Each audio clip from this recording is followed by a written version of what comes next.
Today's story is titled My Grandfather is Obsessed with His New Bee Colony by Jimbimgimbus. The link to the story is in the description below. Please enjoy. When an older queen begins to fail, decreased production of queen substance, the colony prepares to raise a new queen. They work as one, colonies. Sounds stupid to say, but it's something you forget, having looked after colony. It's all one. A city forged from the same stone. Creatures with one binding soul. A hive mind with one mind above all. The Queen. There was nothing special about Colony 7 compared to the other 6, only that it was the newest. Each stood beside each other. Black paint on their front showed what number they were. Each hive was the definition of a well-kept but normal hive.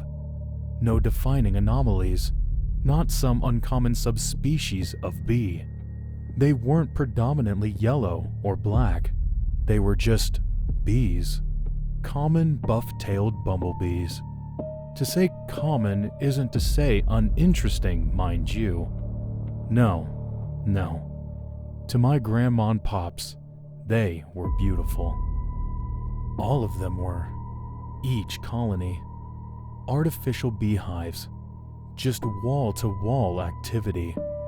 When he would step into that suit, zip up, and adjust the mesh faceplate, he said he would be, for a lack of a better word, buzzing.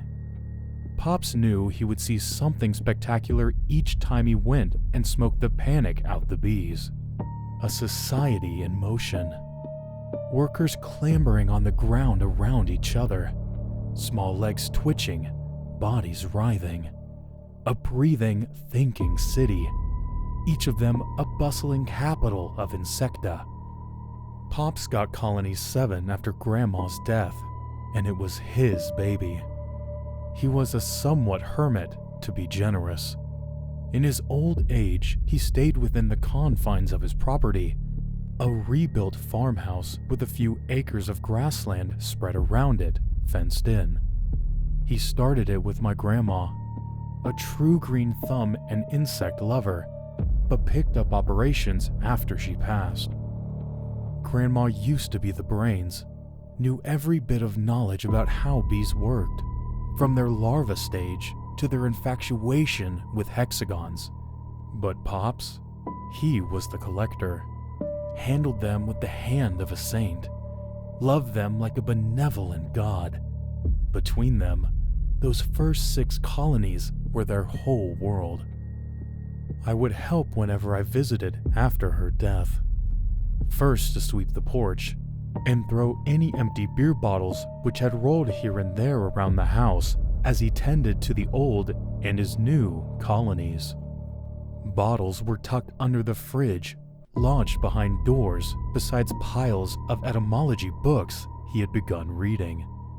It was as if he just collected bottles from outside and shoved them into any crevice he could find. One day, however, he surprised me with a custom-made beekeeping suit, fit to my exact measurements. "Put it on, boy. I want to show you something wonderful." When he lifted that first wall out of the hive, it was alive, and I was transfixed.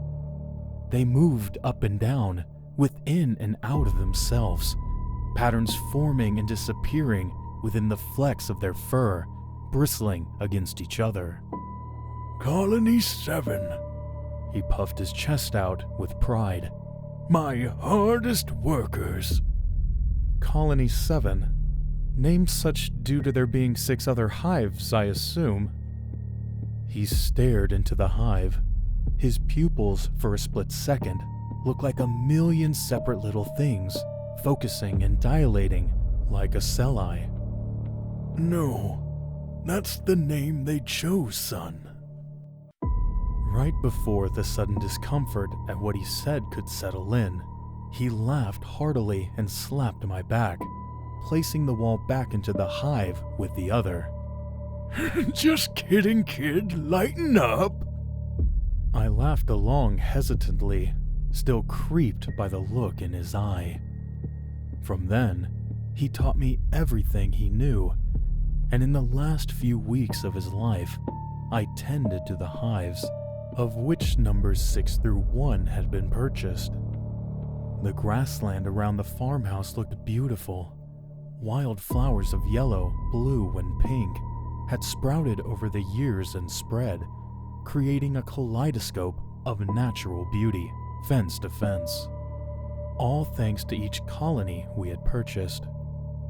Wanna know a fun fact, son? Pop sat upright in bed, oxygen tubes attached to his nose, coiling down the side of the bed into a canister. Shoot, I said absent-mindedly, folding his day clothes into a neat pile beside his dresser.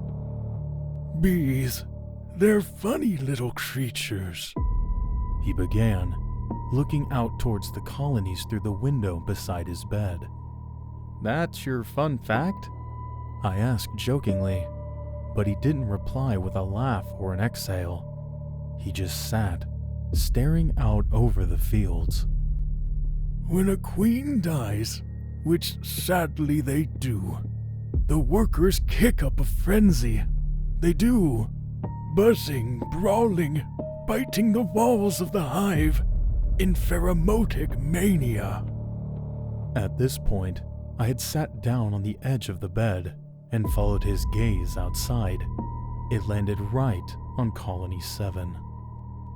Without a queen, a leader, a woman in their life, natural instinct kicks in. A young bee, most commonly a female, but in rare cases, a male can be selected, is taken from the mass of workers.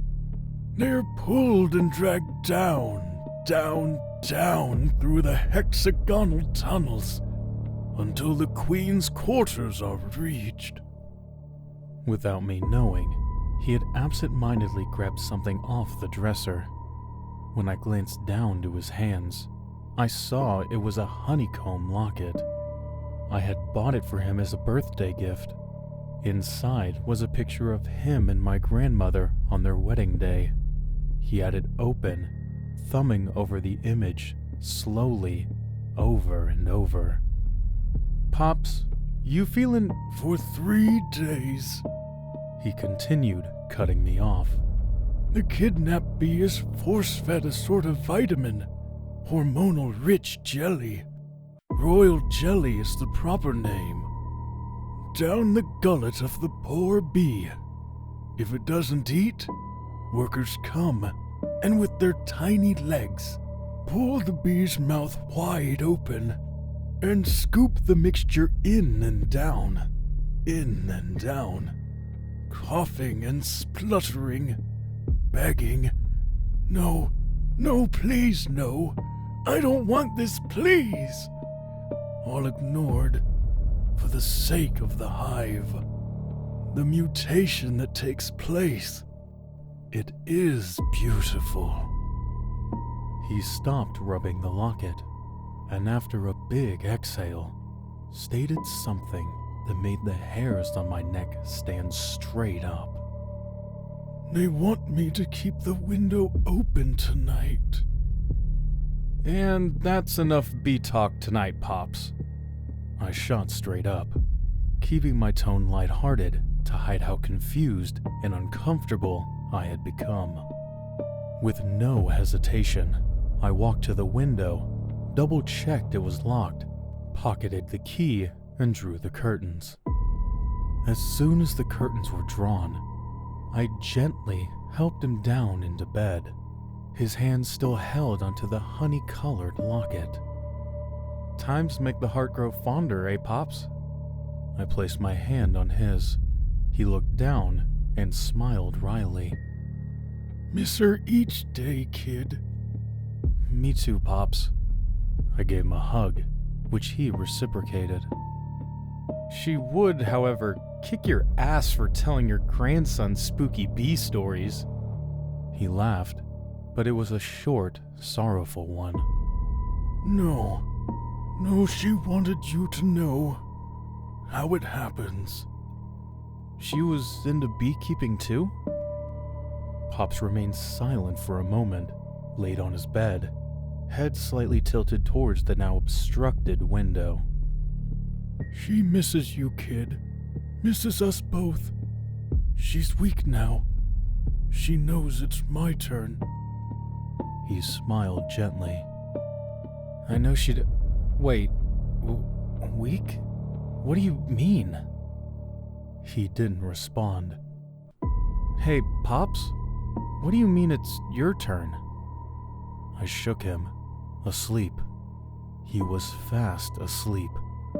I almost laughed due to the sudden nerves which had built in my body. Crazy old man. I gave his hand a squeeze and turned the bedside lamp off, but I just couldn't shake those words. She misses you. She's weak. It's my turn. I double-checked the locked window and for a moment looked out towards the colonies to Colony 7. And I swear, I felt a million eyes on me. His bedroom was empty the next morning. On the windowsill, the key sat glistening in the amber light of the sun. He had snatched it when we embraced. On it, a vicious orange jelly clung to the metal edges. Cops searched the fields acre by acre and questioned me for hours. I relayed everything back to them, including how strange he had acted the previous night. They jotted each word down and gave me a curt nod of reassurance. They left at sundown. With nothing else to do, I tended to the bees. Each colony was checked over. Colony 7, though, was much more active than the last few weeks. Their little bodies seemed to jitter, all of them vibrating. I don't know why, but I think they were happy? More productive? I'm not sure. That was a few days ago. The police still haven't found anything, and I had given almost everything I could in order to help. I don't think I will be handling the colonies anymore, though. For 3 days after Pops went missing, I checked out the window of his room. The colonies 1 through 6 sat buzzing, shadowed by the setting sun.